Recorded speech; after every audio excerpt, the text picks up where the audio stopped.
Hi everybody, and welcome to another episode of Jobs in Showbiz. I'm here with Brittney Wall. How are you? Good. How are you? I'm great. Good. And in case you guys don't know me, I'm Olivia Gudaniec. So, Brittney here is a costume assistant. That's correct. What's that like? It's fun. Because I want to know, who exactly are you assisting? I see you on set, Everywhere. I see you on the track, around actors, everybody. Is it the costume designer you're assisting? I'm between the set supervisor and the truck supervisor. So whoever needs help, I go and assist them. Okay, and what exactly are the, I guess, levels or the departments Within costume. within costumes? So I can talk about set and truck. So set supervisor is in charge of being on set and with the continuity of everything and making sure that an actor shows up in the proper costume. They pretty much style them on Okay. set.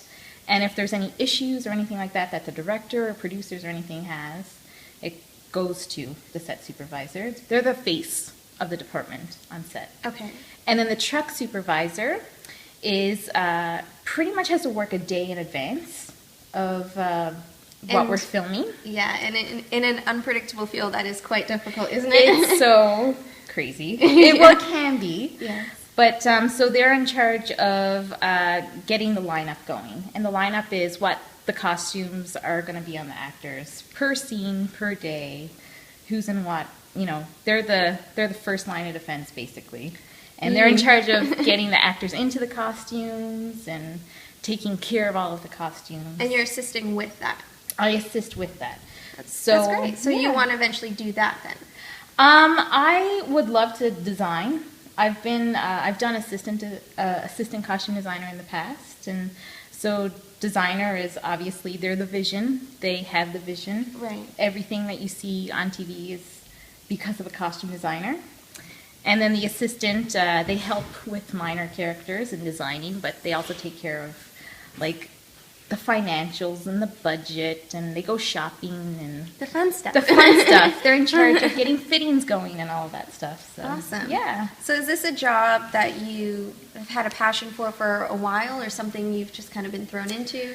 No. Since I was a kid, I've loved costumes and watched a lot of old-time black and white films and The classics. Yes, the classics, Yeah. and just wanted to work with costumes in any way possible, whether it be in fashion or theater or Film, television. Film, yeah. It's actually quite difficult, I think, to get a job in film. How would a newcomer go about doing that in your department? There is a couple of ways. Toronto's very blessed to have an organization called CAFCAD.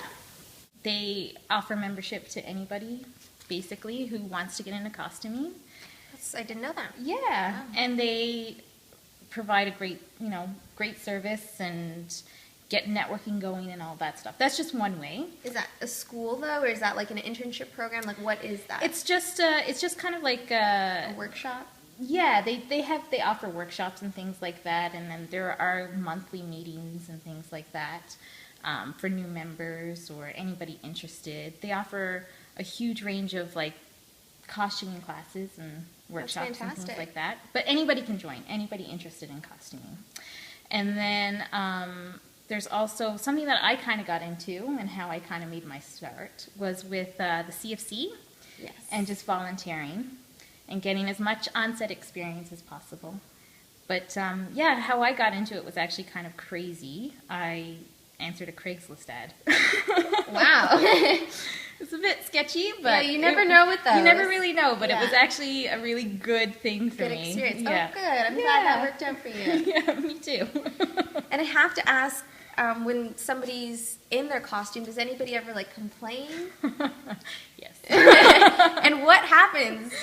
Um, Are you dealing with that directly, and then you kind of have to? Well, it Navigate? depends. If it's something that happens straight off in the fitting, then it's something that Yeah. obviously you can just deal with right away and say, okay, great, we won't use that, so it's fine. Yeah. But if it's happened on set before when I was a set supervisor, Yeah. and it is just kind of like you just deal with it. You just have to be like, Why didn't you say something earlier? In your head, you say that, and in your head, you're like, oh, this could have been avoided. Prevented, yeah. But, you know, it does happen. An actor will come to set, or even a director will see something and say, no, it doesn't work with the scene. So in that case, you call up either the assistant costume designer or the designer, and you say, there's an issue here on set. They don't really like the costume. SOS, help. Exactly. And it's like, you know, we have this much time to get something, and usually there's options just in case something doesn't work out. So, it's always good to have options. Always. And I like to end my sessions with, if there was another job you could do on set, what would you be doing? When I'm on set. Yes, outside of your department. Outside of my department. But when I'm usually on set, a lot of film friends call me a CAD, which is the costuming AD, because I do kind of like to take over the walkie sometimes and give information. So I think maybe an AD or maybe even directing would be something that I could see myself doing. Yeah, taking control. Yeah. Why not?